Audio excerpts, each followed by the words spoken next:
예, 앉읍시다. 예,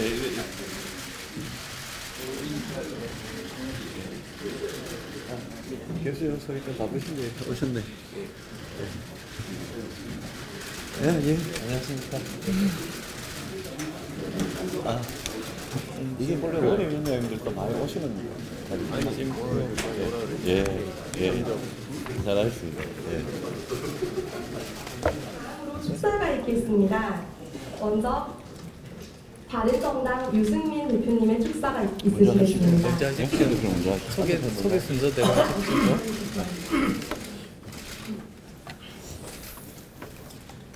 예, 여러분 반갑습니다. 안녕하십니까. 인사드리겠습니다. 예.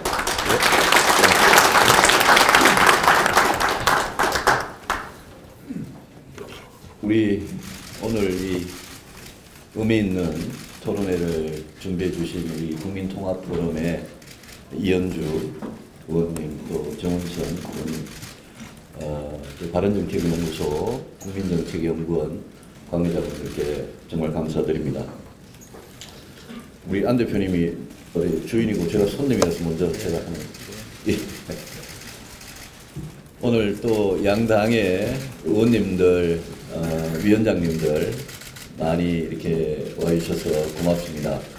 특히 국민의당의 당의 위원장님들은 제가 오늘 처음 뵙는 분들도 많은 것 같은데 반갑습니다. 반갑습니다. 저희들도 우리 당의 위원장님들 많이 오셨습니다. 이렇게 모두 와주셔서 감사드립니다.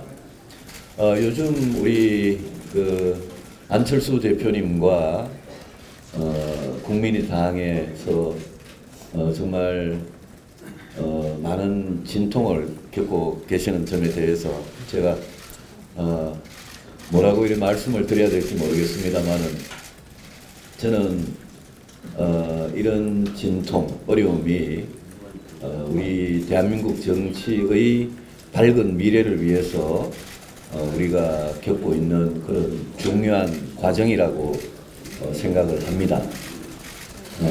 이 말에 정말 한 점 더 보탬도 없이 우리 국민의당 의원님들, 위원장님들께서 지금 겪고 계시는 이런 어려움이랄까요? 이런 부분이 모두 우리 대한민국 정치가 어디로 갈 거냐, 또 이 양극단을 배제하고 이 중간 지역에서 정말 한국 정치가 잘 되기를 바라는 수많은 국민들의 요구에 우리가 부응해서 앞으로 어떤 정치, 어떤 정당을 해나갈 거냐, 그런 고민이라고 솔직히 저는 생각을 합니다. 그래서 매우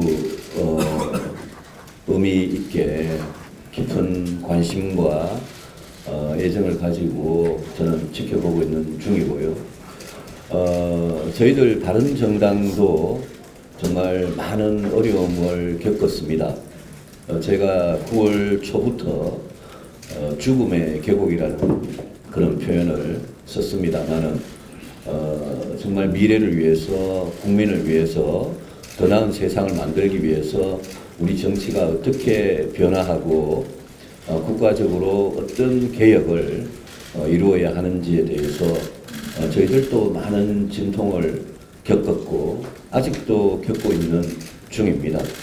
그렇지만 우리가 반드시 살아서 이 죽음의 계곡을 건너겠다, 이렇게 제가 약속을 드렸던 것은 정치에 정말 기대를 거는 그런 수많은 국민들을 위해서 정치를 하는 우리가 매일매일 왜 정치를 하는지에 대해서 정말 깊이 고민하면서 새로운 미래를 열어나가자, 그런 뜻이었습니다. 오늘 이 아침 일찍 이 자리를 함께 하신 모든 분들께서 그런 고민을 같이 한다면 우리 힘으로 한국 정치를 정말 바꿔나갈 수 있을 거다, 저는 확신을 합니다. 우리 안철수 대표님과 국민의당의 의원님들, 위원장님들 더 정말 진지하게 고민해 주시고 새로운 미래를 위해서 정치가 할 일에 대해서 고민해 주시고 그러면 우리 바른정당과 국민의당이 정말 정책이든 선거든 앞으로 크게 협력할 부분이 분명히 있을 거다. 그런 기대를 가지고 오늘 아침 이 자리에 왔습니다. 오늘 발제를 맡아주신 우리 홍진표 시대정신 상임 이사님, 저도 발제문을 어제 읽어보면서 많은 공감을 했습니다. 진심으로 감사드리고 홍진표 이사님께서도 우리 보수 진보를 넘어서서 우리 정치의 앞날에 대해서 그동안 많은 고민을 해오셨는데 오늘 귀한 그런 지혜를 주시기를 바랍니다. 그리고 우리 박상병 인하대 교수님께서도 진심으로 감사드립니다. 그동안 신문 칼럼이나 방송 토론을 통해서 정말 저희들이 공감하는 많은 이야기들을 해주셨는데 오늘 우리 국민의당과 바른정당이 나아갈 길에 대해서 정말 기탄 없는 솔직한 그런 고견을 들려주시기를 바랍니다. 우리 중앙일보의 강찬호 선생님께서 이렇게 와주셨습니다. 언론인으로서 모시기 쉽지 않은 자리에 와주신 것 같은데 기탄 없이 우리 한국 정치의 앞날에 대해서 또 우리 두 정당의 갈 길에 대해서 좋은 의견을 주시면 경청하도록 하겠습니다. 제 말씀은 이 정도로 마치겠습니다만 마지막으로 꼭 당부를 드리겠습니다. 국민들께서 굉장히 현명하고 똑똑하십니다. 작년 총선부터 또 지난해 탄핵, 올 봄에 대선 과정을 거치면서 국민들한테는 정치공학적인 그런 이야기 또 선거를 앞두고 그냥 이렇게 어떤 선거에서 유불리만 따지는 그런 식의 어떤 정치적인 행위 이런 데 대해서 국민들께서 아주 꿰뚫어보고 계십니다. 그래서 우리가 어떤 협력, 어떤 연대, 또 오늘 통합이란 이름까지 이렇게 주제 발표문에 써 있습니다만 어떤 통합을 우리가 하더라도 우리가 정말 진지한 고민 끝에 우리가 가려는 길이 그 새로운 길이 국민들로부터 박수를 받을 수 있는 그런 것이어야 한다. 이런 점을 우리 다 같이 명심하면서 앞으로 정말 진지한 그런 협력, 연대, 통합 이런 부분이 이루어졌으면 좋겠다 이런 기대 말씀을 마지막으로 드립니다. 여러분 오늘 와주셔서 고맙습니다.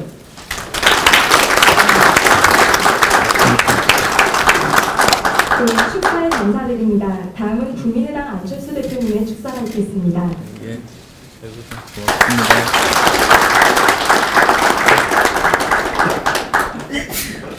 이른 아침에 너무나 많은 분들 와주셨습니다. 이 시간에 이 자리에서 여러 번 행사도 했습니다만 오늘처럼 많이 오신 건 처음인 것 같습니다. 작년 총선 전입니다. 이제 국민의당이 양 기득권 정당의 벽을 깨자.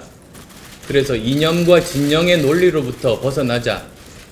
그래야만 대한민국의 미래에 희망이 있다. 그런 사명감으로 창당을 했습니다.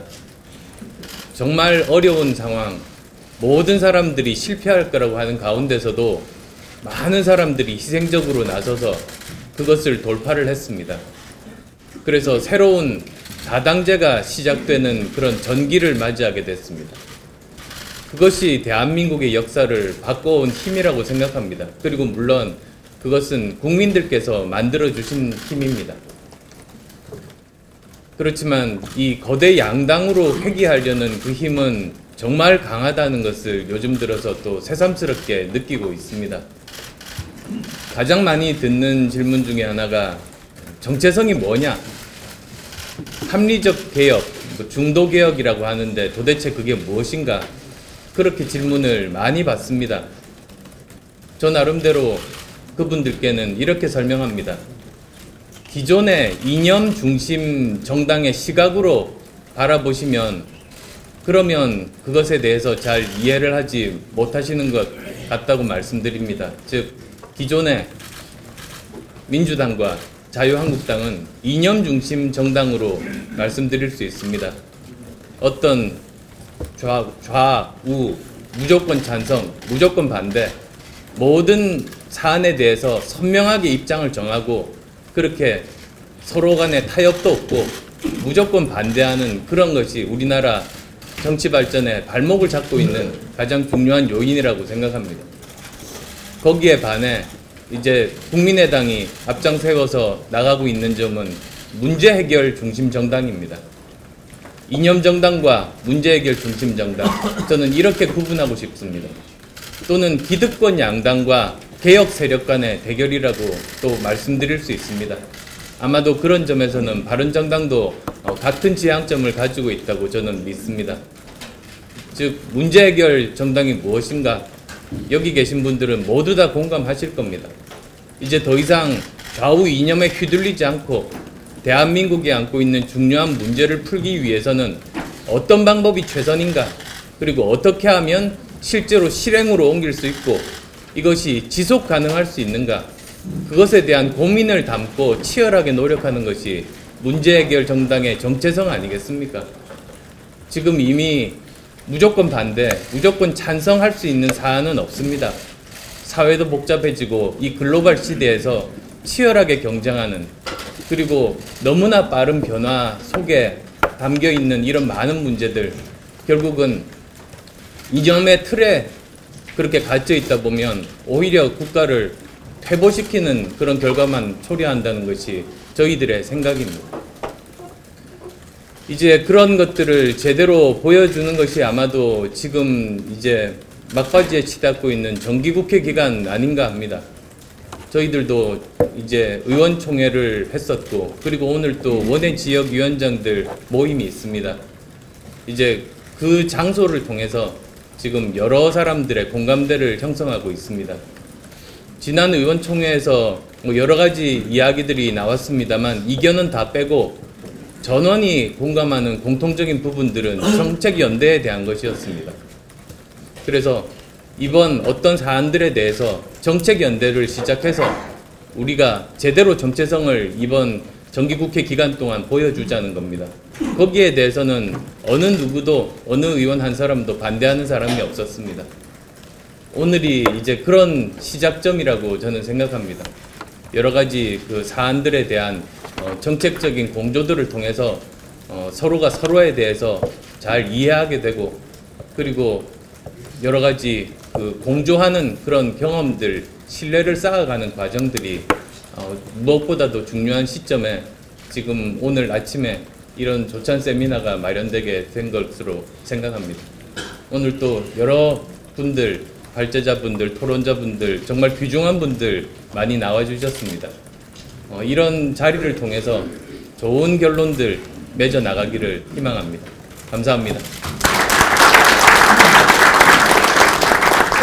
네, 감사드립니다. 다음은 오늘 행사를 주최한 국민통합포럼의 공동대표를 맡고 계신 이현주 의원님의 인사 말씀이 있겠습니다.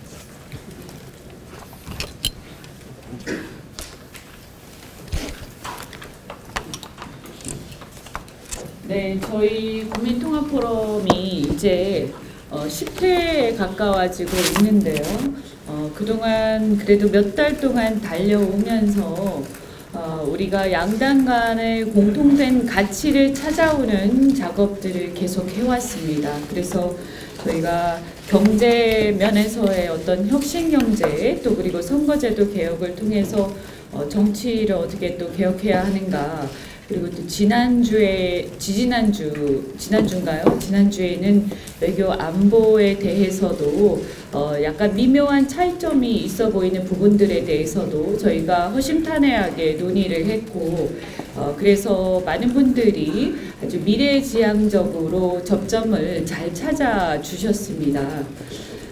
저는 사실 어떻게 보면 이제 40대 정치인으로서 그렇게 젊은 건 아닙니다만 우리 정치가 변화했으면 좋겠다. 그래서 6, 70년대의 사고에 젖어 있는 그런 산업화 세력과 또 8, 90년대의 사고에 젖어 있는 민주화 운동권 세력의 그 틀을 뛰어넘어서 이제 미래를 향한 새로운 정치 세력이 형성되어야 한다고 항상 생각을 해왔습니다.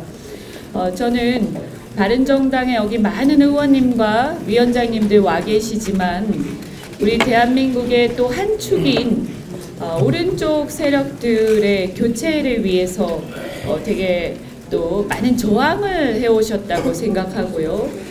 그래서 새로운 어떤 정치 세력의 한 축을 담당하고 있다 이렇게 생각을 합니다. 우리가 생각하는 새로운 정치 세력 이게 별게 있겠습니까? 저는 사람으로 나타난다고 생각을 합니다. 그 사람으로 나타나는 것은 이 사람들이 정치 세력의 새로운 출현을 위해서 어떠한 노력을 해왔는가를 통해서 보여준다고 생각하는데 지난 탄핵과 또 촛불 이런 것들을 거치면서 국민들이 가장 먼저 얘기했던 것이 일종의 극우 세력을 주변화하라는 그런 명령이라고 생각을 합니다. 그래서 우리 대한민국에서 우선은 상식에 맞지 않는 시대착오적인 그런 극우적 그런 생각들을 조금은 주변화하고 건강한 생각을 가진 개혁 세력들이 중심이 될 수 있도록 저희가 많은 노력을 해야 한다고 생각을 하고요. 그것이 우리의 역사적 사명이라고 생각합니다.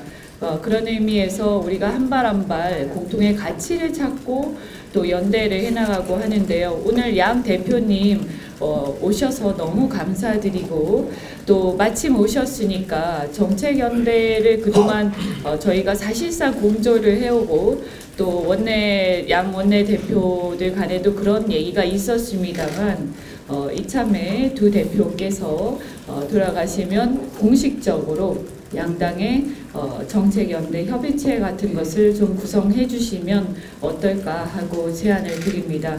오늘 발제와 토론 함께 이렇게 해주실 박상벽 또 강찬호 우리 홍진표 세 분께 너무너무 감사드리고 이후에 이분들께서 또 밖에서 바라보는 우리가 생각하는 이런 뭐 연대든 통합이든 우리가 함께 해 나가는 이 길들이 과연 정치적 역사적 의미가 어떤 게 있고 또 우리가 이것을 대한민국 정치 발전과 국가의 발전을 위해서 승화시키기 위해서 어떤 과제가 있는가를 여러분이 함께 많이 토론해 주시면 좋겠습니다. 오늘 와주셔서 정말 감사드립니다. 고맙습니다. 감사합니다. 다음은 국민통합포럼의 공동대표를 맡고 계신 바른정당 정은천 의원님 인사 말씀 주시겠습니다. 네, 우리 통합포럼이 시작된 9차 오늘 기회입니다.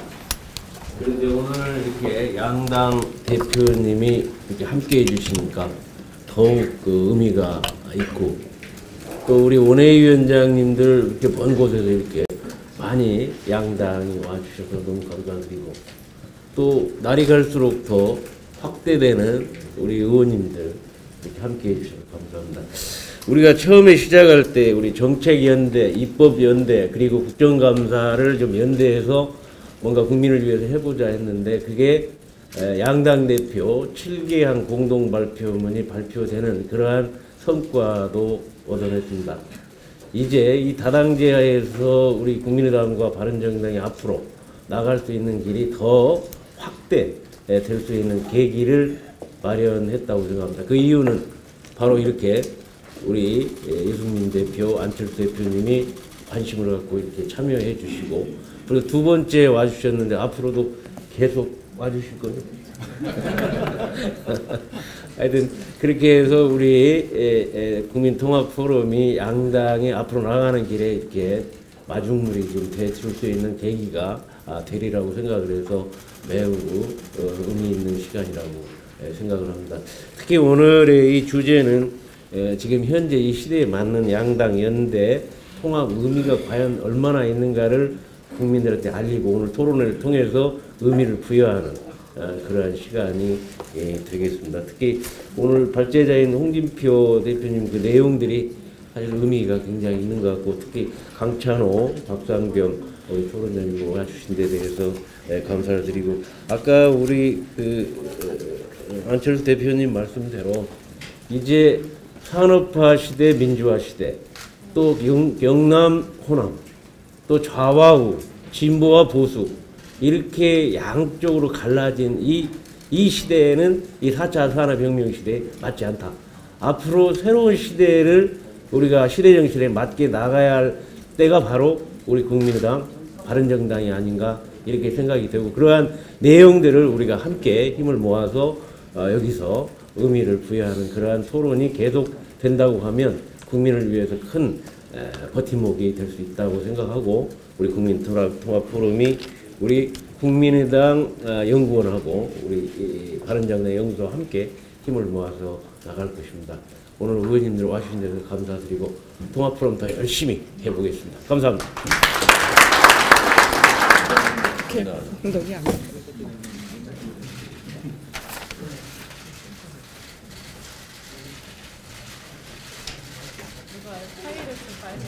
중요한 사실이 될 것 같은데.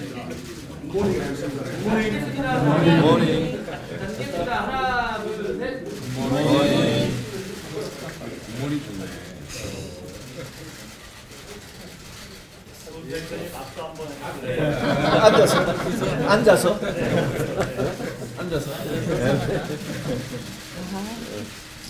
하시면서 그냥 편안하게 논의하면 될 것 같고요. PT가 아니라 그냥 말씀하시니까요. 발제 토론이 따로 없고 그냥 이렇게 쭉 그냥 발제 겸 토론으로 그렇게 진행을 하겠습니다. 그래서 먼저 그 항상 그 국민의당에 대해서 그리고 중도 개혁 세력에 대해서 이 응원을 아끼지 않으시는 분인데요. 우리 박상경 교수님께서 먼저 말씀하시겠습니다. 네, 반갑습니다. 박상경입니다. 네, 저는 오늘 좀 편안하게 앞으로 어떻게 가야 될까라고 하는 고민을 하던 차에 제의를 받아서 왔는데 이렇게 자리가 큰 자리인지 몰랐습니다. 그러면 좀 더 탄탄하게 원고라도 준비해 왔을 텐데 그러지 못한 점을 말씀드리고요. 또 앞에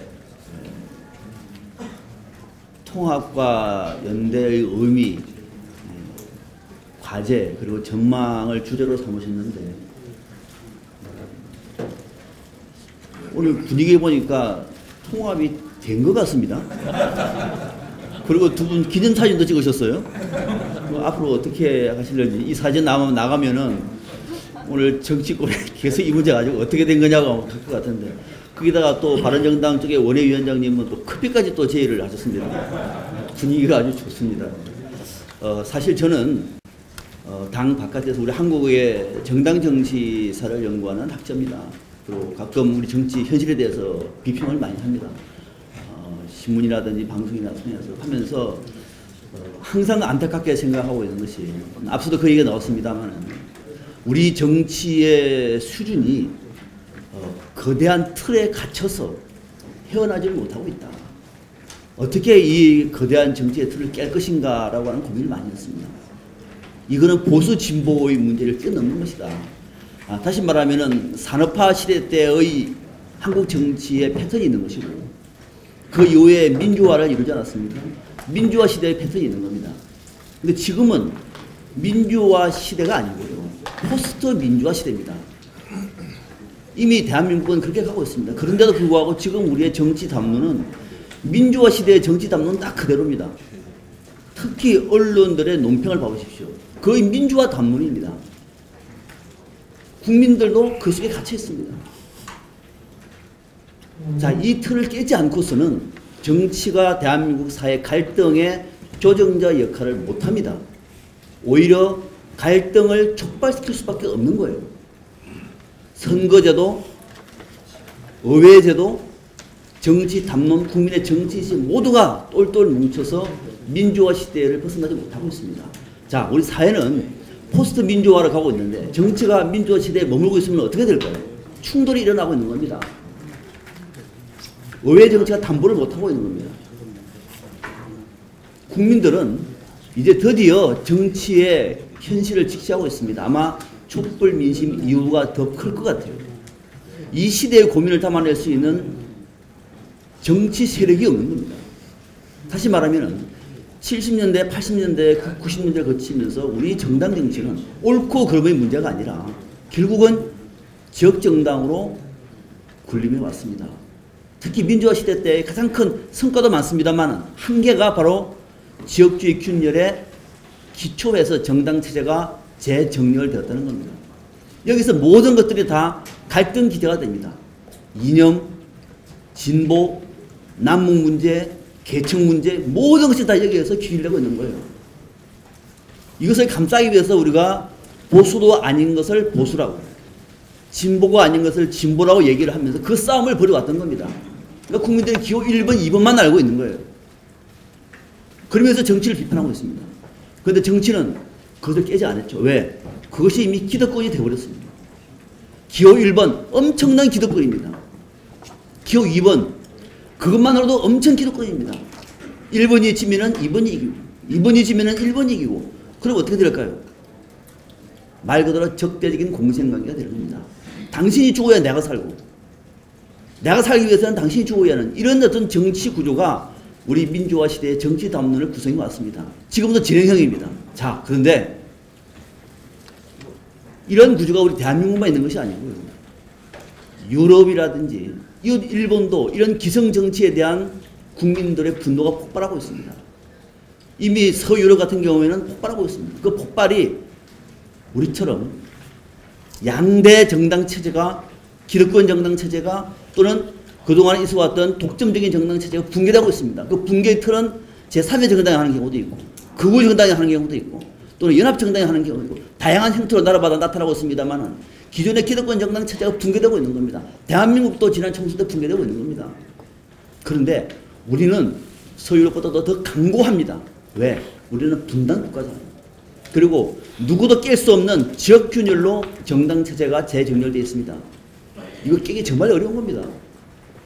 드디어 이것을 깨기 위해서 기회가 온 것 같습니다. 저는 이 자리에서 바른정당이나 국민의당에 정말 학자로서 호소하고 싶은 마음은 뭐냐면 이제 포스트 민주화 시대의 정치를 주도할 세력이 되어달라고 하는 얘기를 하고 싶어요. 이 가치가 무슨 보수다 진보다는 두 번째 문제입니다. 영남 호남도 세 번째 문제가 되고 있습니다. 국민들의 바람은 다시 우리 정당 체제가 문재인 정부가 잘하면은 홍준표 체제가 무너지고 문재인 정부가 무너지면 또 홍준표 체제가 들어서는 저는 비유적으로 말하는 것이다. 비유적으로 그분들 비판하는 거 아니에요. 이런 정치를 이제 끝장내는 겁니다. 정당 체제 안에서도 정쟁이 아니라 경쟁을 하자는 겁니다. 그건 가치 중심으로 경쟁을 하는 거예요. 이제는 드디어 경쟁 체제가 되는 겁니다. 이 경쟁 체제의 큰 길에 국민의당만으로는 약했습니다. 여러분 보시잖아요. 국민의당 안에서 더 넓은 대지로 나가자고 하니까 얼마나 많은 사람들이 비판합니까? 반대하고. 그런데 그 길에 보수의 혁신을 외쳤던 바른정당이 함께 하고 있다는 것은 이거는 엄청난 기회가 주어진 것이다. 그래서 앞서 제가 모두 말씀으로 두 분이 악수까지 하셨으니 책임을 지시라라고 하는 말씀을 드린 겁니다. 이렇게 모두 발언하고요. 자, 다음 통합의 의미가 어떤 것인가를 하겠습니다. 제가 한 20분 정도 하면 되겠습니까, 이 의원님? 더 할까요? 넘어오시면 안 돼요. 네, 네, 알겠습니다. 20분이면은 네, 알겠습니다.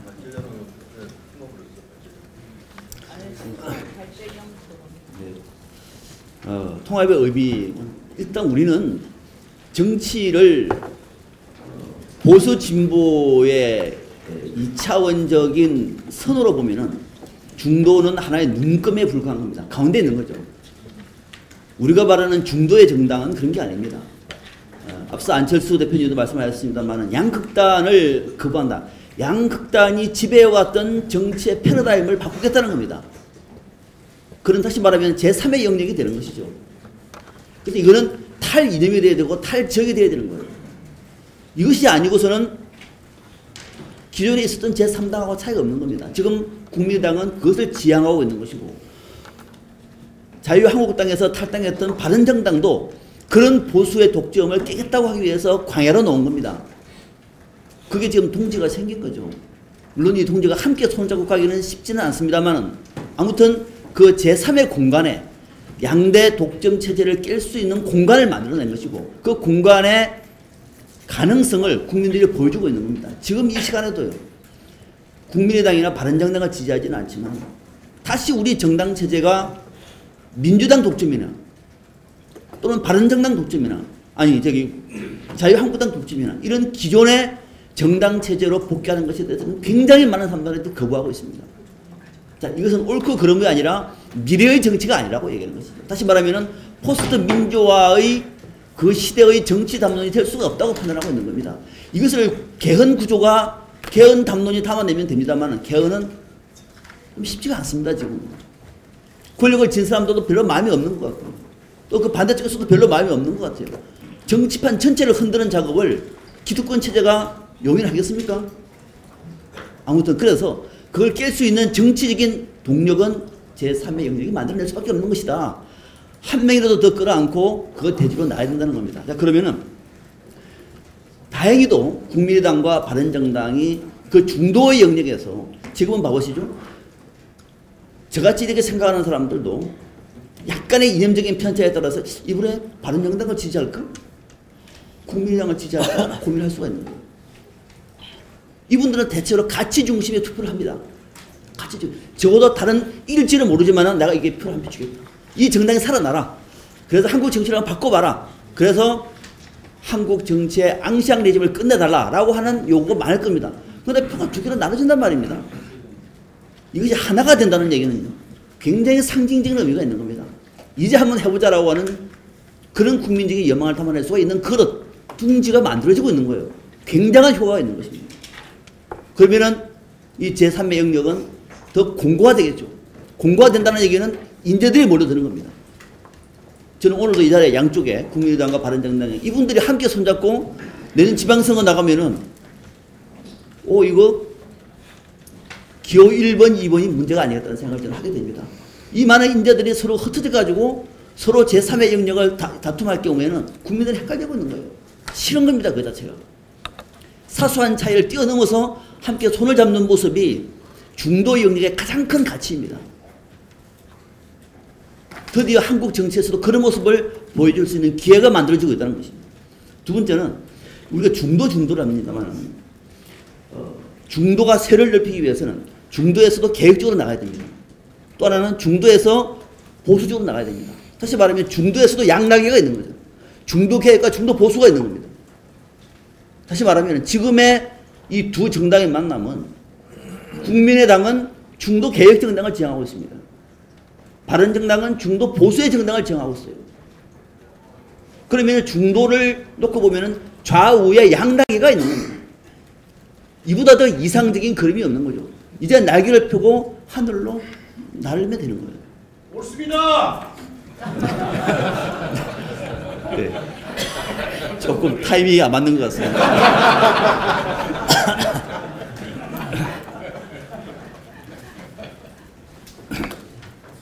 이것도 할 얘기가 많습니다만 빼겠습니다.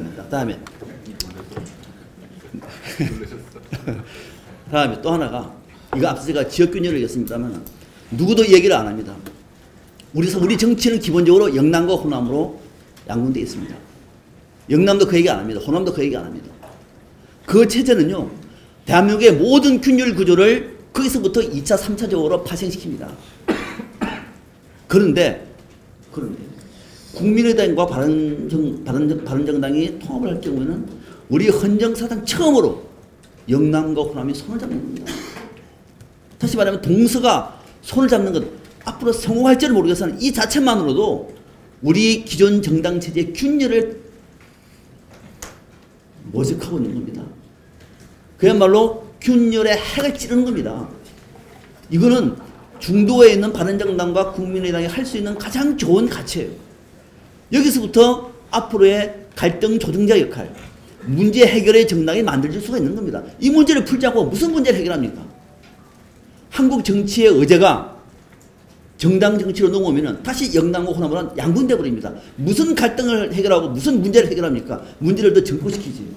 그러나 이 중도의 역량이 통합할 경우에는 드디어 영남과 호남이 우리 헌정사상 처음으로 손을 잡을 수 있는 동서화합의 상징적인 정당이 될 수 있는 것. 모든 갈등 해소와 모든 갈등 조정자, 문제 해결은 여기서부터 시작될 수 있는 엄청난 상징적인 역할을 할 수가 있다라고 하는 의미를 저는 부여하고 싶습니다.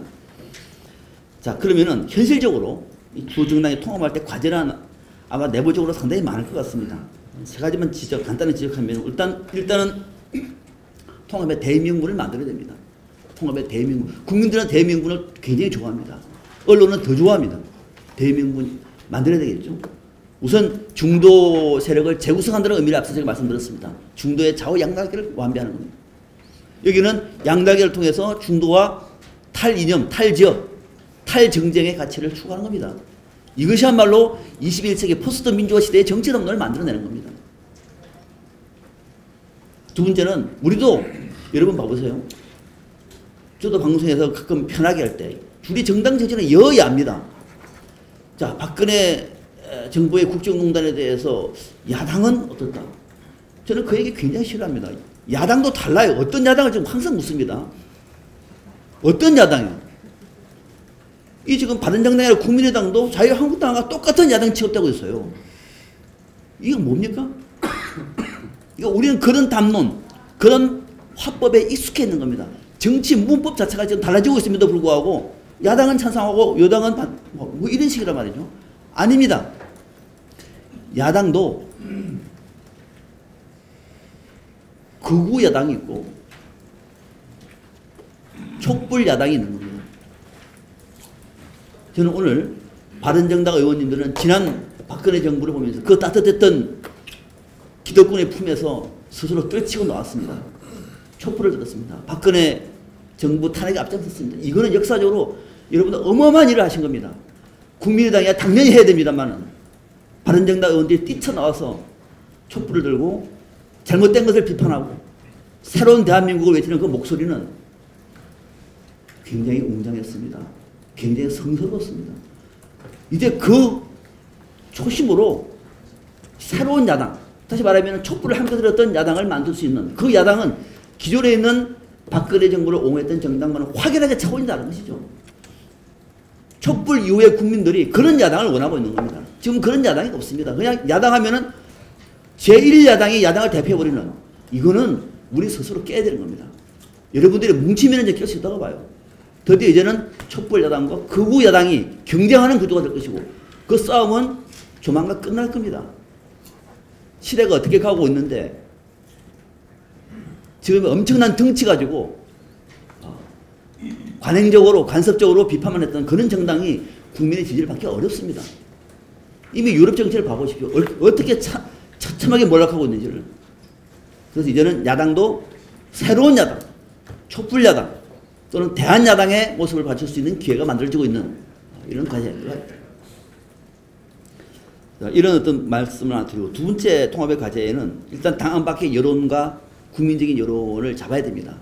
그렇게 해야 시너지 효과가 극대화됩니다. 이거는 아마 국민의당도 오늘 원외위원장, 바른정당도 이번 주말에 끝장 토론한다 그러죠. 뭐 끝장 토론 진짜 끝장 날 줄 알았습니다만 끝장이 안 나서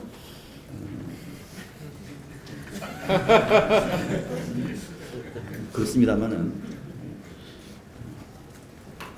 국민적인 여론을 받아야 혹시 손을 잡더라도 시너지 효과가 커진다는 것은 상식입니다. 어떻게 할 것인가 하는 전략적인 문제를 고민하실 필요가 있습니다. 통합의 촉구는 제가 말씀드렸습니다. 두 정당이 앞으로 통합을 하게 되면 통합 수임기구를 만들어서 통합의 원칙, 통합의 가치, 그 다음에 통합의 대의명분을 만들어서 국민 앞에 제시할 때 드디어 이제는 양극단을 거부하는 중도의 새로운 세력들이 손을 잡는구나. 대한민국 정치 희망이 있어 라고 하는 여론을 만들어낼 겁니다. 그런 조건들 앞으로 양쪽의 두 정당 통합 수임기구가 풀어야 할 과제다 말씀을 드리고요. 마지막으로 이제 큰 의미에서 통합의 큰 전망을 한번 그려봤습니다. 이건 학자적인 고민이기 때문에 팩트하고는 좀 다르다는 사실을 먼저 말씀드리겠습니다. 우선 통합이 되면은 1단계로 야당을 교체해야 됩니다. 지금의 이 야당 구조 가지고는요, 그저 문재인 정부가 망하기를 기다리고 있는 겁니다. 망하기만 망해봐라. 다음에 우리 거다. 이거는 이 정치가 이렇게 해서 되겠습니까? 경쟁이 없습니다. 정쟁만 있을 수밖에 없는 거죠. 그것이 아니라 이제는 그런 야당이 아니라 중도에 있는 두 정당이 통합된 이 야당이 진정한 야당을 대체하는, 국민들은 그걸 원할 겁니다. 그러면은 내년 지방선거를 통해서 저는 상당 부분 야당 교체가 저는 가시화되리라고 봐요. 의석수가 아닙니다. 국민들은 120석, 140석 그거 국회 안에 오니까 엄청 큰 숫자입니다만 국민들이 볼 때는 별로 크지 않습니다. 과연 어느 정당이 우리 전국을 리드하고 있는 것인가? 우리의 미래는 어디에 있는가가 주도하고 있는 그런 모습을 국민들은 보는 것이죠. 저는 그런 면에서 내년 지방선거에서는 야당 교체는 이루어질 것이다 확신을 합니다. 두 정당이 통합이 된다면. 그래서 자유한국당은 극우 세력으로 주변화시켜버리는 겁니다. 고립화되는 거죠. 그렇지 않겠습니까, 여러분? 그러면 그쪽에서는 대구나 경북의 일부 외에는 명분이 없는 겁니다. 국회의원들은 엄청 많은데 자신들의 영역이 없는 겁니다. 정당은 그렇게 소멸되는 겁니다. 그런 정당은 고립화시키는, 주변화시키는 전략이 내년 지방선거에. 그래서 1단계는 야당 교체다. 2단계는 이렇게 될 경우에는요, 다음 총선 어떻게 될까요? 2020년입니다. 대한민국의 운명적인 것은 5년 단재 대통령은 2020년 3, 4년 지나면은 김 빠집니다. 벌써 세월호 뼈 조각을 정무적인 판단 때문에 숨겨왔습니다. 이 정부가 촛불 정부 맞습니까? 앞으로 더 많을 겁니다. 이럴 경우에 의회 권력을 교체할 수 있습니다. 정치의 패러다임을 바꾸기 위해서 광야에서 손을 잡았던 저 사람들이 당신들이 한번 정치를 주도해봐라. 아마 엄청난 폭풍일 겁니다. 그러면 2020년 21대 총선에서는 저는 엄청난 새바람이 불 것이다. 서유를 못지않는 한 곳에 정치혁명이 일어날 것이다. 의회 권력이 바뀌는 겁니다. 그러고 난 다음에 바로 대통령 선거가 있지 않습니까? 그럼 결론은 나와 있는 겁니다. 이건 다시 말하면은 앙샹 레짐을 드디어 깨는 겁니다. 정치적으로. 헌법은 국회에서 손을 봐야 되겠습니다만 정치적으로 앙샹 레짐을 깨는 거예요. 드디어 양극당 세력을 우리 정치의 주변부로 만들어버리고 중도 세력이 대한민국의 주류가 된다는 것. 이것은 정치적으로 말하면은 정치 혁명을 말하고 있는 겁니다. 거기서부터 새로운 정치는 1단계가 완성이 되는 겁니다. 그렇지 않겠습니까? 그래서 그들이 집권 세력이 됐을 경우는 새로운 정치 2단계를 만들어내는 거예요. 그때부터는 헌법이라든지 법률이라든지 이런 것들을 풀어나가는 겁니다. 그 과정이 있는 겁니다. 앞으로 5년 정도는 저는 그런 전망을 가지고 있습니다. 자, 끝으로 한 가지만 말씀드리면 우리 국민들은 비단 저뿐만이 아니라 중간에 있는 사람들이 힘이 세지기를 바랍니다. 지지하고 싶어도 지지할 수 없는 정당이 너무 많습니다. 어쩔 수 없이 갈라지는 겁니다. 어쩔 수 없이 나가 우선 대구니까 저를 찍어야 돼. 나는 광주니까 어쩔 수 없어. 충청도 우리는 뭐야 하면서 또 양쪽으로 가야 됩니다. 또 서울에서도 출신해야 됩니다. 이런 식의 정치를 자기도 지지를 하면서 표를 찍으면서도 싫은 겁니다. 정말로 이 구조를 깰 수 있는 누군가가 나와야 될 텐데 나오지 않습니다. 지난 총선 때 국민의당의 바람을 봐보십시오. 지역구는 1번, 2번을 찍지만은 정당은 3번을 찍어. 이 정당이 잘 자라서 이 정당이 커서 대한민국 정치를 판을 바꿔달라. 만약에 그때 오늘 이 자리에 있는 여러분들 같은 이런 분들이 각 지역구에 배치가 됐다고 얘기하면 어떻게 됐을까요? 전혀 달라졌습니다. 그러나 그들이 미처 준비를 못한 거예요. 국민의당도 준비를 못한 거예요. 그런데 앞으로는 달라질 겁니다. 그래서 이번에 이 기회는 국민이 만들어준 기회입니다. 작은 이해관계를 내려놓고 두 정당이 하나가 돼서 한국 정치의 미래를 염원하는 그런 국민들에게 여러분들이 정치로 화답을 해야 우리 한국 현대 정치사에 정말로 의미 있는 그리고 존경받는 정치인으로서 남지 않겠느냐라고 하는 바람을 드리면서 제 말씀을 마치겠습니다. 고맙습니다.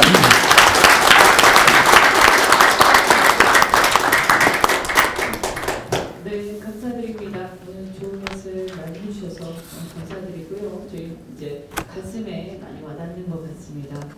두 번째로는 홍진표 시대정치 상임위원께서 또 발제견 토론을 해주시겠습니다. 네, 반갑습니다. 제 제목이 좀 사실 내용 보시면 알겠지만 많이 앞서 나가는 것 같은데 내용보다는 근데 우리 박 교수님이 그 내용을 다 채워주셔서 굉장히 안심이 들고 제가 뭐 아마 보조 발제식으로 얘기를 드릴 수 있을 것 같습니다. 제가 뭐 밖에서 이런 통합 문제에 대해서 구체적인 무슨 얘기를 드릴 수 있는 그런 처지에 있는 건 아니고 뭐 원칙적인 얘기 몇 가지 드릴 수 있을 것 같고요. 우선 우리 시대 상황에 대해서 좀 얘기를 드리고 싶은데 우리가 뭐 항상 뭐 격변이니 위기니 이거 너무나 익숙한 표현이죠. 그러니까 언제나 뭐 격변기고 위기고 과도기고 그런데 지금은 정말 그런 것 같습니다. 정말 뭐 AI 시대, 뭐 4차 산업혁명 뭐 이런 얘기에 따른 어떤 일자리 문제, 이게 세계적인 현상인데요. 기존의 어떤 패러다임으로는 좀 답을 내기 어려운 그런 시대가 지금 우리 눈앞에 와 있다. 이것은 무슨 얘기냐? 정치의 역할이 그만큼 중요해졌다고 보는 거예요. 사실 그냥 뭐 안정된 시기에는 다 사회가 알아서 굴러갑니다. 그래서 정치라는 게 뭐 그냥 큰 역할이 없이 줄어드는 그런 시기도 있었죠. 근데 지금 좀 달라진 것 같아요. 그런데 기왕에 뭐 지금 양당 체제에 대해서 쭉 얘기를 했습니다마는 그 양당이라고 하는 거는 수십 년 동안 그냥 똑같은 상품을 팔아왔죠. 왜냐하면 유권자들이 달리 선택의 여지가 없으니까 안이하게 그렇게 해왔는데 그런 식의 어떤 논리 혹은 이 도구마 이런 걸로 좀 풀기 어려운 그런 우리 사회로 접어들고 있고 결국 그런 건 어떤 제3정당에게 역할이 주어지고 있다 이렇게 보고 있습니다. 예, 그리고 특히 지금 이제 우리 한국만의 특별한 시대 상황이 있죠. 그거는 지난 뭐 촛불시하고 탄핵인데, 지금 자한당 이런 쪽에 가면은 실제로 뭐 무슨 아무 일이 없었던 것처럼 지금 이렇게 하고 있습니다. 참 놀라운데 이걸 뭐 혁명이라는 표현을 뭐 붙여야 될지 어쩔지 모르겠는데 거의 혁명적인 상황이 있지 않았습니까? 이 촛불시와 탄핵이라는 그게 저는 그렇게 일시적인 현상으로 끝나지 않을 거다. 과거 우리가 6월 항쟁도 그건 뭐 사람에 따라서 좀 평가가 다르겠습니다만은 적어도 20-30년 이상이 한국 사회에 영향을 미쳤다고 보거든요. 근데 제 감으로는 이번에 촛불시와 탄핵이라고 하는 것도 거의 그 정도 20년 혹은 30년 우리 사회 뭐 정치뿐만 아니라 사회 전반에 어떤 사람들의 인식 이런 데 엄청난 영향을 미칠 거라고 봅니다. 그렇다면 지금 우리 한국 사회뿐만 아니라 정치 상황도 그런 것을 보면서 이유를 좀 전망하고 이럴 필요가 있을 것 같은데 지금 아무 일 없었던 것처럼 무슨 일이 있었냐는 식으로 이렇게 대응하는 그런 흐름들이 여전히 있어요. 그런 것들은 그야말로 어떤 제3의 정치, 새로운 정치 이런 쪽에서 좀 극복을 해야 되지 않겠냐 이렇게 보고 있습니다.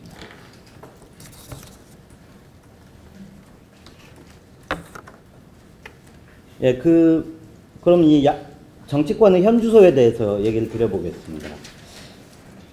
지금 우선 한 축으로 현재 문재인 정부에 대해서 국정 운영에 대해서 평가를 드려보면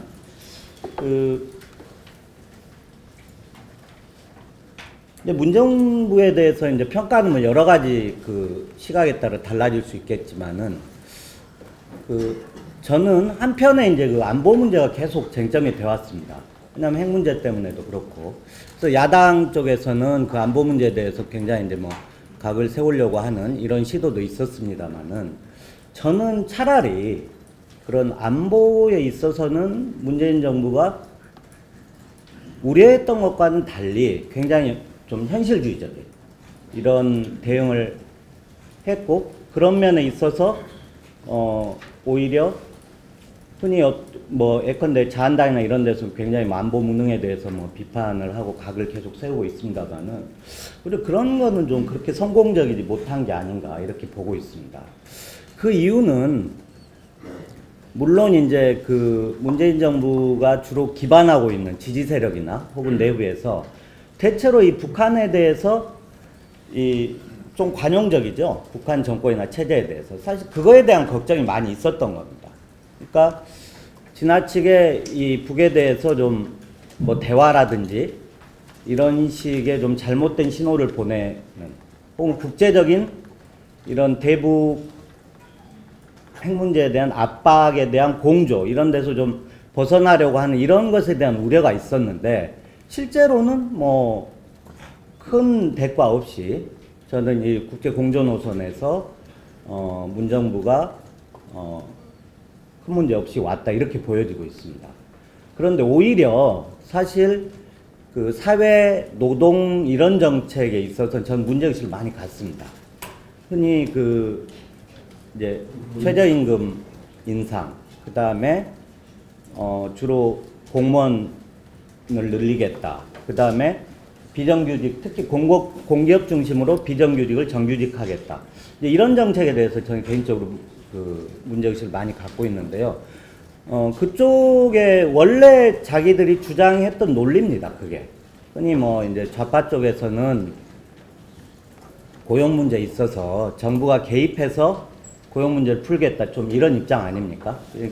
그런 것이 역시 이제 정권 잡아서도 계속 그런 그 정책을 펴고 있는데, 저는 이제 그런 예.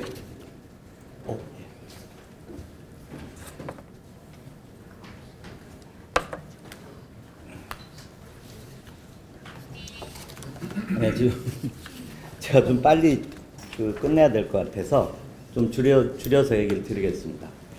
예, 그런 그 공공 분야 중심의 그 일자리 정책 이런 데 대한 그 문제 의식을 제가 갖고 있고요.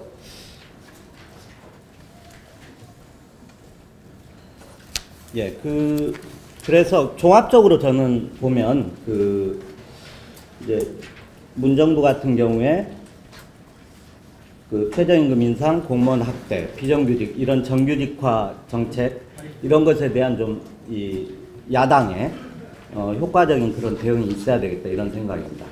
그리고 이제 그 자한당 같은 경우에는 앞서서 뭐 여러 가지 얘기가 있었습니다만은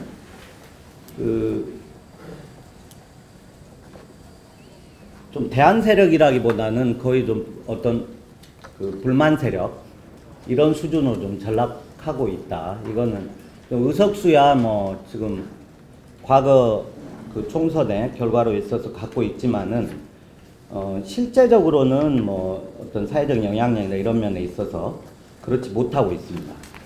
그래서 흔히 이제 중도라고 하면은 이게 뭐 허구적인 거 아니냐. 왜냐하면 실체가 없는 정치적으로 이런 식의 이제 주장이 있습니다만은 지금 좀 상황이 다른 것 같습니다. 왜냐하면 이 자한당이라고 하는 어떤 보수의 한 축이 무너져 있기 때문에 과거 양당 체제하고는 달리 지금 중도라는 게 굉장히 의미를 갖게 됐다. 그래서 흔히 뭐 쫓다 보면 실체가 없는 신기루처럼 이렇게 얘기를 하고 있지만 지금 그렇지 않다. 그래서 그리고 이 자한당이 기반하고 있는 이 10%라고 하는 것이 과거에 그 새누리당이 갖고 있던 그런 지지층의 다양성에서 완전히 벗어나 있습니다. 그래서 지금 자한당이 기반하고 있는 어떤 10%라고 하는 거는 제가 관찰을 해보면은 대체로 이 한국 사회의 어떤 기본적인 좀 상식과 호흡하지 못하는 그런 걸 보게 됩니다. 그게 이제 뭐 탄핵을 거치면서 뭐 그렇게 굳어지게 됐는데요. 대체로 뭐 아시겠지만 아직도 뭐 탄핵이라고 하는 것은 다 음모나 조작에 의해서 됐다고 이렇게 믿고 있고, 흔히 보수 언론이라고 하는 조중동 이런 언론도 지금 귀를 닫고 있어요. 대체로 보면. 그러니까 근데 대체로 자한당의 그 행보를 보면 이런 또 지지 기반에 많이 갇혀 있는 것 같습니다. 그냥 그분들을 만족시키는 쪽으로 이렇게 가고 있고, 그래서 결론적으로 보수가 살아야 되거든요. 역시 서로 이 민주주의 정치라는 게, 견제라는 게 가능하고 단순한 불만 세력이 아니라 정권 교체가 가능한 대안 세력이 있어야 되는 거 아닙니까?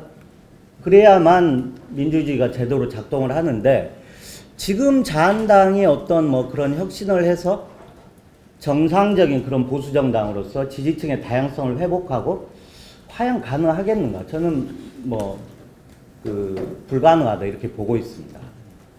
그건 이제 그런 면에서도 지금 흔히 뭐 우리가 한 30-40년 양당 정치 속에서 중도는 뭐 허상이다 이런 식의 얘기가 있었지만 지금 굉장히 다른 상황이다 이렇게 보고 있고요.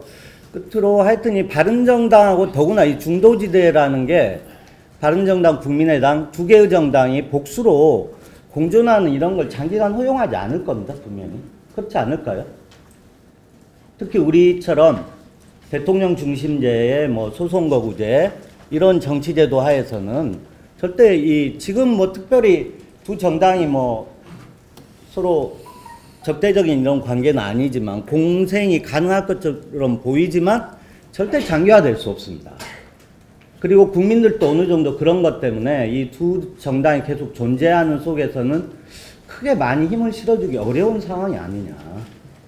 결국 이 중도정당의 생존이라는 측면에서도 그렇고 통합 외에는 저는 다른 현실적인 길이 있는가 하는 그런 의문을 갖고 있습니다. 예, 그래서 하여튼 여러 가지 어려움이 있겠지만 이런 국민들이 뭔가 좀 새로운 메뉴를 바라고 있거든요. 두 개의 양당 선택 외에 다른. 근데 좀 그것도 힘 있는 그리고 정권 교체가 가능한 좀 그런 걸 위해서 노력을 해주시기를 기대합니다. 이상입니다.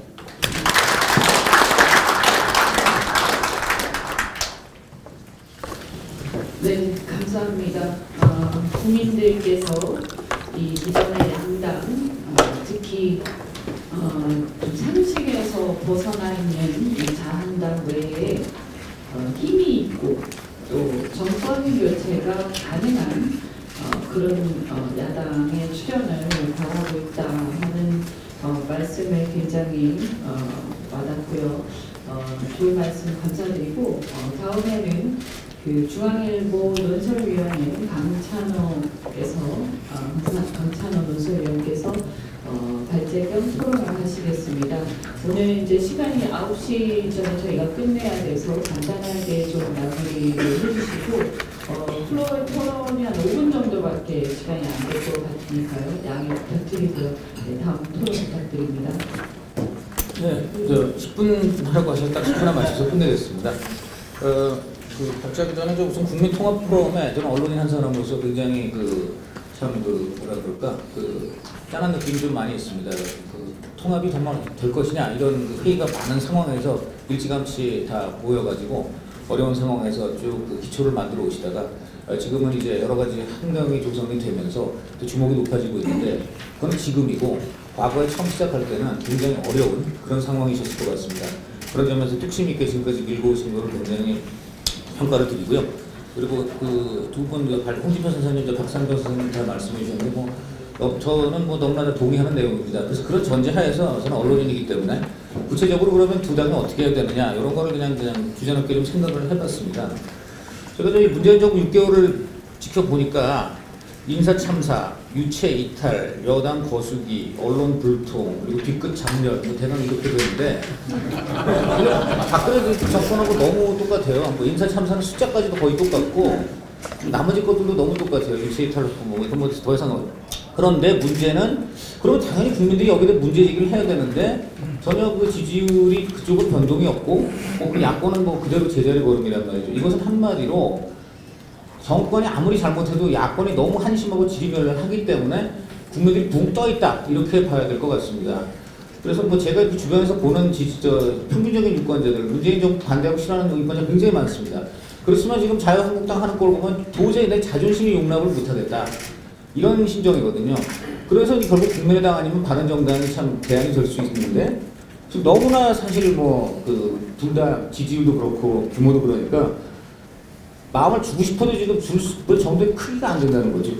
그래서 그런 점에서 뭐 좀 전에 두 선생님 말씀하신 것이 여기 유권자들의 마음에다 녹아있다 생각이 되고 그러면 이것은 지금 수요는 분명히 존재하는데 공급이 지금 미처 못 따라가고 있는 겁니다. 그 공급을 그리고 사실 작년부터 국민의당 태동부터 그랬어요. 그건 저가 작년에 국민의당 나와서 얘기할 때 주인은 아직 준비도 안 했는데 소비자들이 몰려들었고 셔터는 그냥 일단 열어라 우리가 개업식 해줄게 해갖고 한 게 국민의당입니다. 그렇지 않습니까? 뭐 공천도 제대로 안 이루어졌는데 그냥 그런 당인데 그 정도로 국민의 수요 열망이 있어요. 그런데도 불구하고 숱한 시행착오와 그 내부적인 어떤 문제들 뭐 리더십 이런 거 여러 가지 문제 때문에 지금 그 존재하는 수요를 여전히 공급이 잘 못 받쳐주고 있는데 이번 통합이 제대로 된 공급을 할 수 있는 정말 흉내가 되어야 될 것이다 생각이 들고 그래서 몇 가지 좀 주변에 들어봤는데 첫째는 보통 사직생이라 그러는데 이게 사직생의 방점이 살다 뒤에 있습니다. 살기 위해서 죽는 척하는 사람들이 대부분이에요.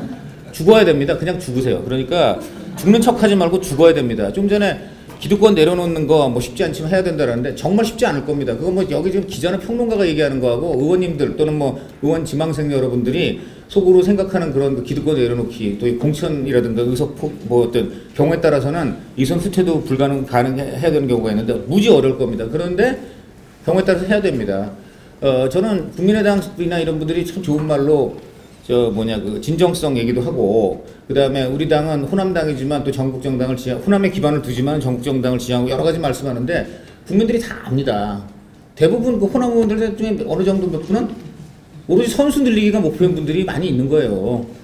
그런데 이런 사람들을 갖고서는 또 호남을 기반으로 하지만 우린 전국정당이고 다 우리는 결코 거기 닫혀있는 당이 아니다. 이렇게 얘기를 하면 전략과 전술에서 그럴 수 있겠죠. 그렇지만 국민들이 다 아는 거죠.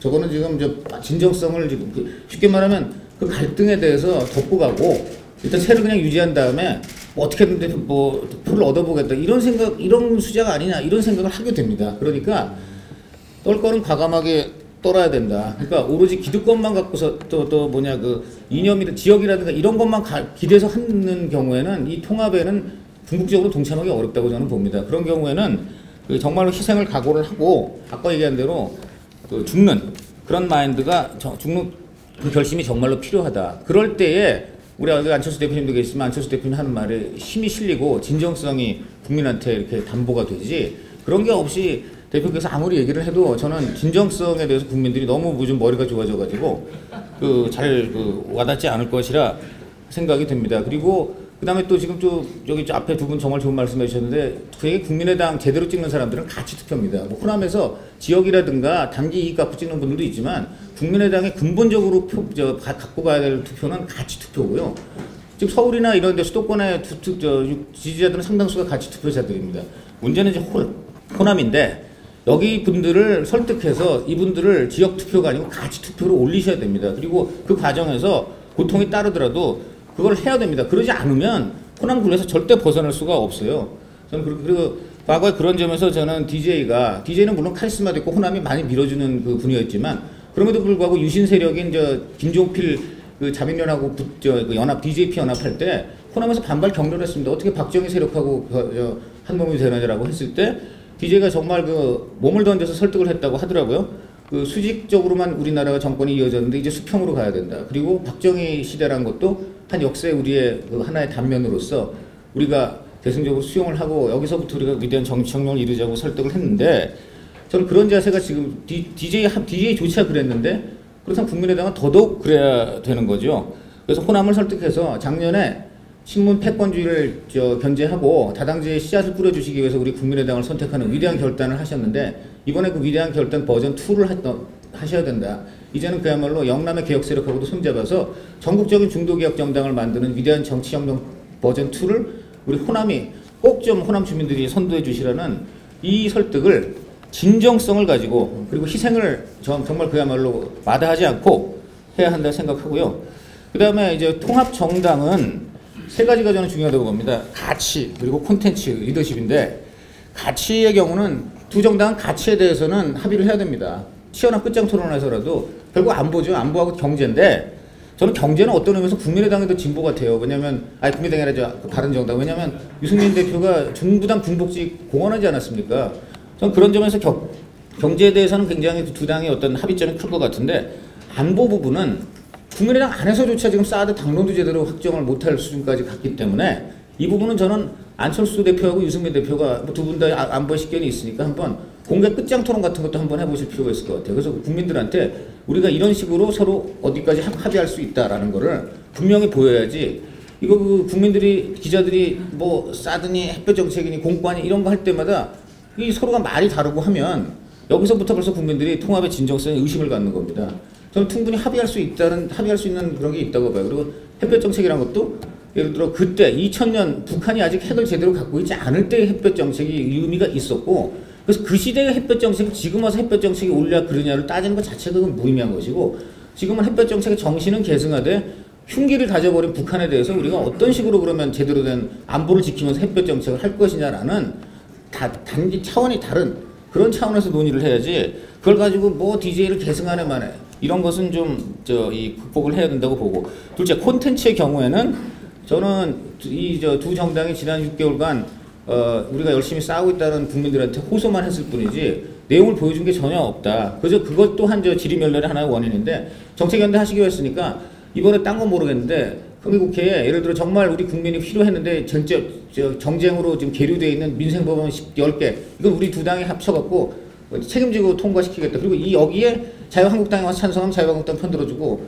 민주당 찬성하면 민주당 편들어주고 해서 20대는 아무리 우리가 의석수가 적더라도 우리가 책임을 지고 통과시키고 이 통과시키지 못한 거에 대해서 우리가 국민의 어떤 벌을 받겠단 말이지. 뭐 이런 식으로 해가지고 확실하게 좀 적어도 성과를 좀 보여줄 필요가 있다고 생각이 되고 그다음에 이거는 부가적인 거지만은 지금 결국은 우리는 독일이라든가 북부 모델을 따라가고 있지 않습니까? 현실적으로는 독일 모델인데 저는 그런 점에서는 한번 우리 한국 정치 좀 말고 독일 정치에 좀 정통한 독일 어떤 좀 지식인 같은 사람을 두 당이 영입을 해가지고 이런 사람이 계속 고문 같은 걸 한다든지 어떤 당 자리를 맡아가 정책위에 어떤 자리를 해가지고 하면 기자들도 또 많이 물어볼 수도 있고 해서 야, 이 당이 정말 의지가 있구나. 정말 그 독일식으로 가는 어떤 의지가 있다는 거를 몸으로 보여줄 수 있지 않나 생각이 됩니다. 마지막으로 리더십인데 리더십은 좀 전에 얘기했습니다.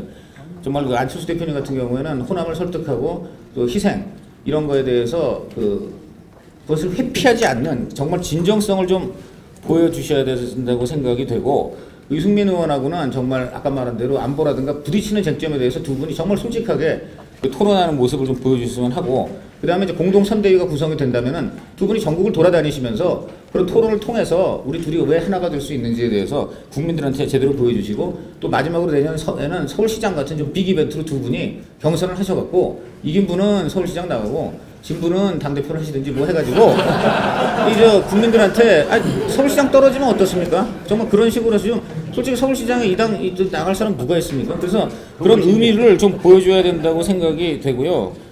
그 다음에 이제 마지막으로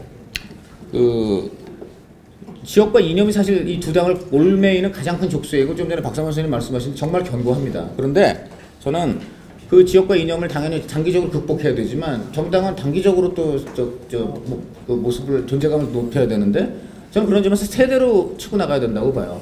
지금 민주당은 완전 꼰대 정당 됐습니다. 586들이 지금 청와대를 장악하고 다음 대선을 노리고 있는데 586들 지금 4선, 3선 그리고 밑에 30대, 40대 후배들 다 가로막고 전대협 완장차고 그러고 있는 거 아닙니까? 거기에 꼰대당인데 지금 꼰대당인데 반대로 국민의당하고 바른정당은 20대, 30대 그리고 40대 초반까지 오신환 의원도 계신데 어쨌든 그렇게 정말 젊은 인재들을 대거 전진 배치해야 됩니다. 그런 점에서도 아까 희생을 말씀드렸는데 중진 의원들께서 좀 희생이 어느 정도는 불가피하다고 보고 예를 들어 비례대표를 우리는 예를 들어 10번까지 다 40대 이하로 공천하겠다.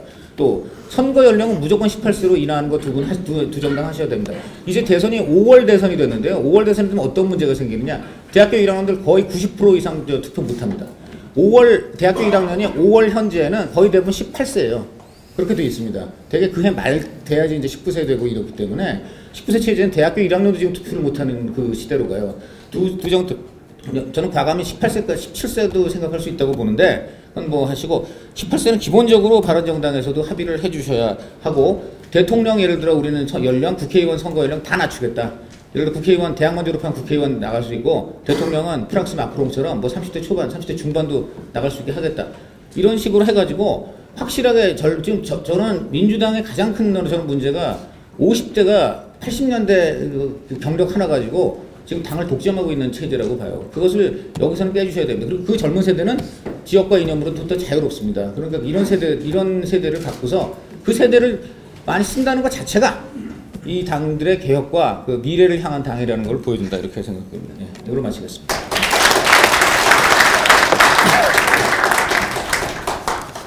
네, 감사합니다. 시원하게 또 말씀을 해주셨는데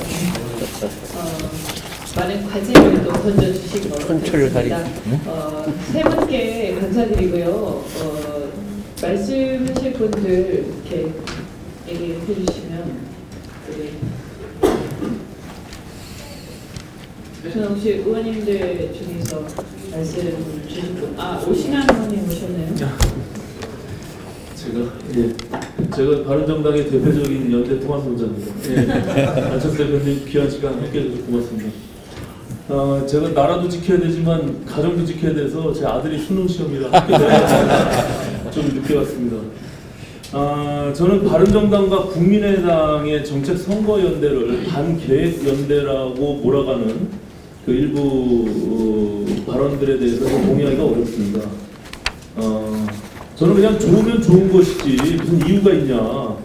그리고 우리가 지금 국민의당과 바른정당이 함께 서로 의견들을 나누고 서로를 이렇게 알아가는 과정이 저는 그것이 오히려 그런 것 속에서 새로운 길을 만들어갈 수 있는 국민들의 어떤 요구가 담겨 있는 것이 아니냐 저는 이렇게 봅니다. 그렇기 때문에 저는 국민의당과 또 바른정당이 개혁 코드로서 그것이 하나의 합일점을 찾아간다면 저는 굉장히 큰 파괴력을 가질 수 있다 이렇게 보고 있습니다.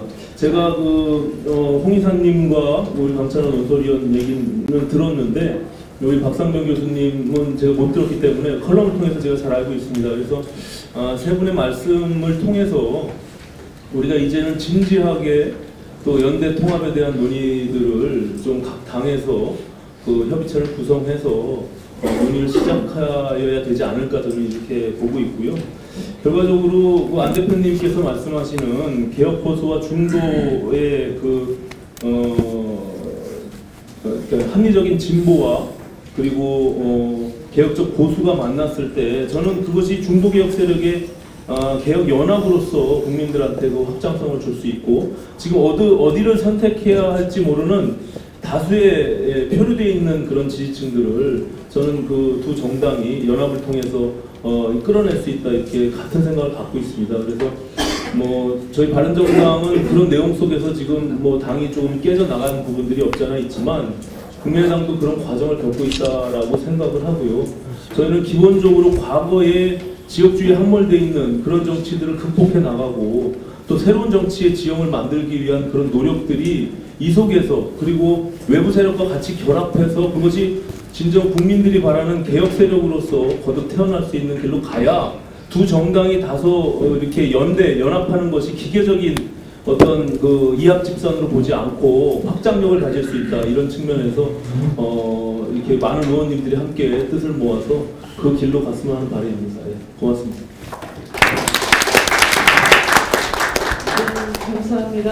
먼저 그 다음에는 최명기 의원님 잠깐 말씀하시고 그리고 우일식 여전히 말씀하시고 시간이 10분 정도밖에 없어서 바른정당에 또 발언하실 분 준비해 주시기 바랍니다. 시간 좀 빨리 이렇게 짧게 해주시기 바랍니다. 제 홍준표 결재자신 분 저는 사실 제가 대학원 다닐 때 학교에 아주 유명한 운동권 인사하시는데 이 제한 경력이 좌우에 많은 이면 스펙트럼을 지나서 지금 거의 중도에 가까운 정립을 하신 걸로 이야기해서 오늘 말씀 중에 말이죠. 여러 표현이 있었는데 박근혜 정권이 시대 역행을 했다라고 하는 그 규정은 귀에 담을 만한 말씀이거든요. 오늘 발제에서 우리 같이 한번 생각해 볼 개념을 하나 제시했습니다. 신중도층이라는 그 개념을 제시하셨는데 이게 상황을 이해하는 게 굉장히 중요한 것 같습니다. 이게 보수였다가 도저히 자유한국당의 행태를 같이 할 수 없어서 중간에 이탈해 있는 그런 세력들인데 이 신중도층이라고 하는 개념을 우리의 미래 고객이다라고 생각을 하고 신중도층 개념을 같이 생각해보는 계기였다라고 생각해서 저는 전적으로 공감을 합니다. 그리고 짧게 얘기해야 되니까 여러 가지 얘기하면서 아까 방창호 위원 얘기하면서 독일 지식인을 모시려는 노력을 해야 된다라고 했는데 독일 사람은 말을 잘 못 알아듣을 텐데 실제 누구를 염두에 두고 하시는 말씀인데요? 그건 아니고요. 있는 것 같은데요. 제가 좀 나중에 말씀드리겠습니다. 염두에 두고 있는 분이 계신 것 같은데. 네, 제가 나중에 따로 말씀드리겠습니다. 저 개별적으로 알아오겠습니다. 네. 예, 반갑습니다. 요즘 뭐 이케아 가구 같이 Do It Yourself라고 소비자가 원하는 물건을 직접 만들도록 한 상품이 있습니다. 우리 국민의당과 바른정당이 만나는 것은 우리 국민들이 완성된 완제품을 만들어가는 과정이 아니었나라는 생각이 듭니다. 일례로 2017년 1월 24일이 바른정당이 창당된 날인 것 같습니다. 그 1년 전 2017년 1월 25일이 전적도의 국민회의와 안철수의 국민의당이 전격적으로 통합되어서 일주일 후 2월 2일 창당되었습니다. 2016년 1월 25일, 2017년 1월 14일, 2018년 1월 23일에는 드디어 소비자가 원하는 이상적인 정당이 조립되고 완제품이 되어야 된다라는 생각이 듭니다. 그 첫 번째가 아까 박상병 교수님이 말씀을 잘 해주셨는데요. 지금의 여당은 촛불 반동 여당이라고 생각합니다. 15% 20%의 15만 20만의 노조 1%의 노조 기조 정교조들이 80만 100만의 촛불 국민을 활용해서 정권을 잡은 연당이고요. 실제로 12월 2일 12월 9일 그 탄핵 때도 정략화한 정부입니다. 근데 지금 우리 국민의당과 바른정당이 만나면 촛불 야당이 된다고 생각합니다. 왜냐하면 촛불 탄핵의 시작이 국민의당이었고 마무리 오메가가 바른정당 아니었습니까? 그리고 박상병 교수 말씀처럼 지금의 자한당은 극우 야당이라고 생각합니다. 아까 말씀하신 것처럼 첫 번째 야당 교체, 두 번째 제1의석의 당 교체, 그 다음에 정권 교체가 반드시 이루어진다고 생각하고요. 이런 시도가 바로 지금부터 시작되어서 바로 되었으면 좋겠습니다. 지금 바로 이러셨는데 국민의당에도 오히려 이제 김관영 총장님이 계시고 이현주 의원님이 계시고 장기현 최고 젊은 세대들이 오셨는데요. 오히려 그 1월 21일 끝장 토론을 보면서 그동안 국민의당의 외연을 감싸고 있었던 중진분들을 보면서 바른정당에 11분의 새물이 들어오면 우리가 조금 걱정되는 면도 있지만 서로가 상생적으로 화합해가지고 새로운 야당, 촛불 야당을 만들어서 집권 세력이 되었으면 좋겠습니다.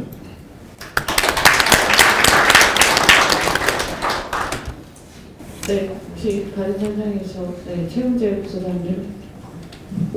예, 이번에 국민의당 의총을 보면서 여러 생각 중에 가장 중요한 생각은 반가웠다는 느낌이었습니다.